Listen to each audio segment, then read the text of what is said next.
Ladies and gentlemen, Primetime CP23 here, back with another Diablo 3 video. Today, we're taking a look at a new build guide video for the Necromancer. Now, this particular build guide is going to work best for Season 17, which is patch 2.6.5 of Diablo 3. Now, the reason why this build is going to work specifically well next season is going to be because this will be the Season of Nightmares, which means you get the buff from the Legacy of Nightmares set. In Season 17, you're going to get that buff without having these 2 rings equipped.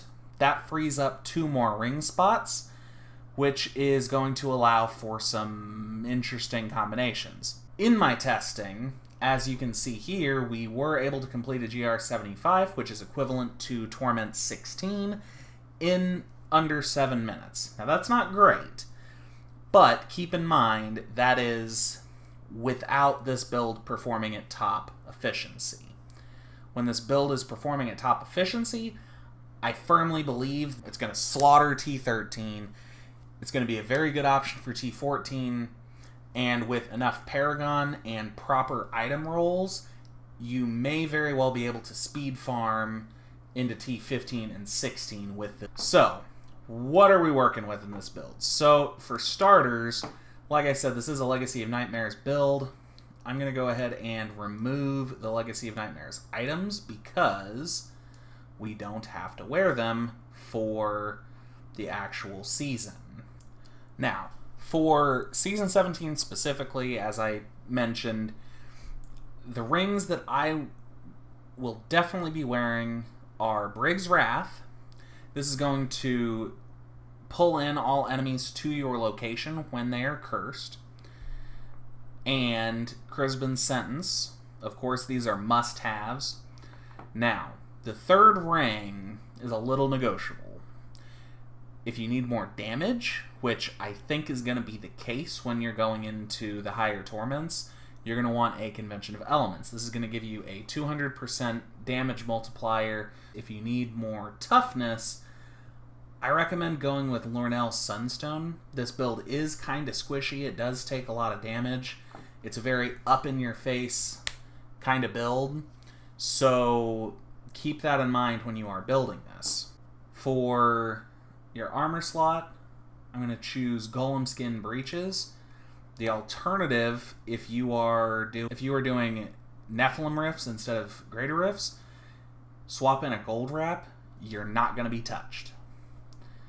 At the same time, you don't necessarily have to use a String of Ears. Another perfectly good option is Dainty's Binding. Dainty's Binding is probably the superior choice, but you know, I didn't have an ancient Dainty's Binding. So that kind of gives you a couple options there. And then for weapon, we're going to be using the Blood-Tide Blade in the cube. This is key. You cannot do this build without a Blood-Tide Blade. It's going to increase the damage of your Death Nova by 400% for each enemy within 25 yards. Now, the reason this is important is because of the change to the Iron Rose. Now, attacking with Siphon Blood has a 100% chance to cast a free Blood Nova.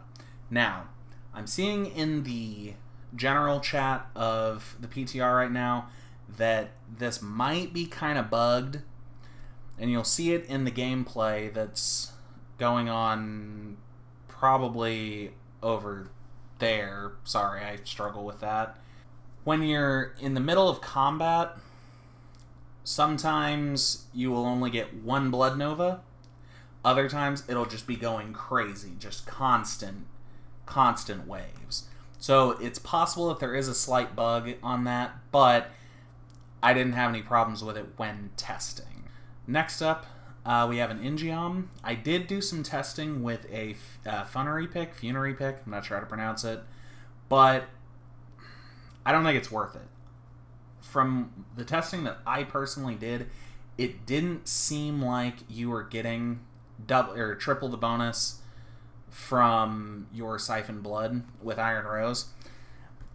if this is supposed to work, that when you siphon blood from the 2 additional targets, you get 3 blood novas, then it would be worth using Funerary Pick. But in my testing, it appeared that you only got the 1 blood nova, period. No matter how many siphon bloods you were using. So, because of that, Ingeom is just the clear choice. Ingeom, Nemesis Bracers, of course. They work very, very well together. Next up, as I discussed, we're using Brig's Wrath and Charisma Sentence. Don't mind that Molten Wildebeest Gizzard. You should actually be using Simplicity Strength, which is going to buff the damage of your primary skills, which includes Siphon Blood, and hits with primary abilities heal you for 4% of your max health. Siphon Blood already heals you, so you do have some basically life per hit. I don't think it's actually categorized as life per hit, but that's basically what it is. And you should also be using, at least for higher torment levels, you should use Bane of the Stricken specifically for the 25% damage buff against bosses and Rift Guardians. However, this will be the gem that you pull out in Nephilim Rifts to use a Boon of the Hoarder instead. And then, of course, Bane of the Trapped. And I'm using an S of Johan, however you pronounce it. And it seems to work really well, especially because with Brig's Wrath, because you're pulling uncursed enemies to you, some of them are going to start getting away, so then you just pull them right back with S of Johan. So you're just continuously getting people close, and because of your ability, you're constantly doing damage to everything around. So for the rest of our equipment, we are using Stewart's Greaves, and then Depth Diggers, primary skills that generate resource, deal 100% additional damage. Next up, we've got String of Ears, as I discussed. Dainty's Binding is probably strictly a better option here.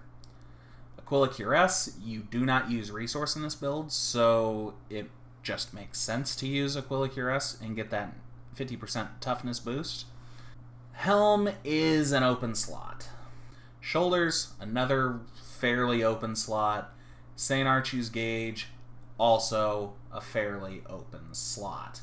So we do have several open spots in addition to our mandatory ones. Now, here are a few things that you could use instead of those open slots. Hopefully this doesn't blind everyone. So for gloves, as far as I can tell, St. Archie's Gauge appears to be about your best in slot. It is going to give you a big toughness boost, and I think that's just worth it. As for your helm, you'd probably be best in slot with Andariel's Visage, because it is giving you extra attack speed, which is important, and you can roll physical damage on it to buff the damage of your Death Nova. Shoulders. For shoulders, Pauldrons of the Skeleton King are pretty much best in slot. This is a very, very, very open slot. If you're gonna full on try and max out the damage of this build, instead of Depth Diggers, it might be worth it to try out Swampland Waders, which is a Witch Doctor only item. And that Witch Doctor item only gives you a buff in a elemental damage type. So it might be worth it to test out Swampland Waders in this build instead of Depth Diggers. But if you're going to do that, I would also recommend dropping Simplicity Strength, because at that point you're getting away from the generator damage and you are focusing specifically on the Death Nova damage. If you were to drop the extra generator damage, then you would probably want to swap in something like a Pain Enhancer that's going to give you increased attack speed. This build clears trash easy. It struggles with single target damage. It struggles a lot with single target damage. as you'll see in the video here.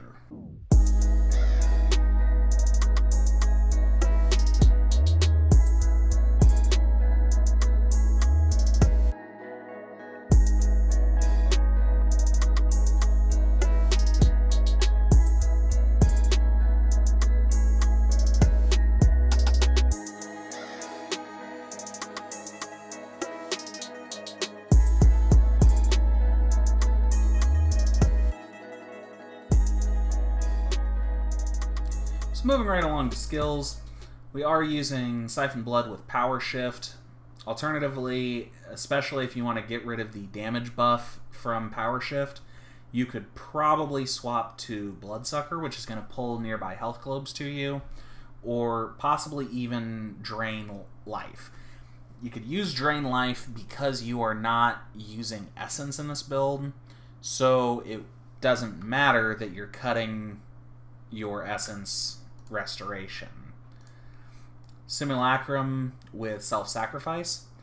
Next up we have Command Golem with the Ice Golem rune. This is just a CC. This is just to freeze your enemies.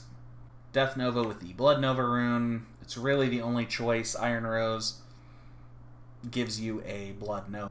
Blood Rush with Hemostasis, which is going to remove the health cost.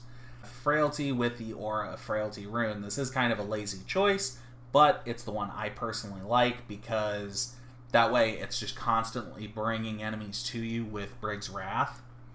Passives, Final Service, basically a necessity. Swift Harvesting, which is going to increase the attack speed of your Siphon Blood. The faster you attack with Siphon Blood, the more Blood Novas you're getting, which means the more damage you're doing to your enemies. Standalone and Spreading Malediction. But ladies and gentlemen, that's going to do it for today's video. I hope you all enjoyed it. I think this could be a very good build. I think that it's still going to need a little bit more optimization, but as of right now, I'm liking it. I think it's a pretty fun build. It's different. It's not built around Corpse Lance and Land of the Dead, which makes that a huge plus in my mind. So if you enjoy this build, please make sure to leave a like, comment, and subscribe. Tell me all about it in the comments down below. And until next time, this is Primetime CP23, and I'm out.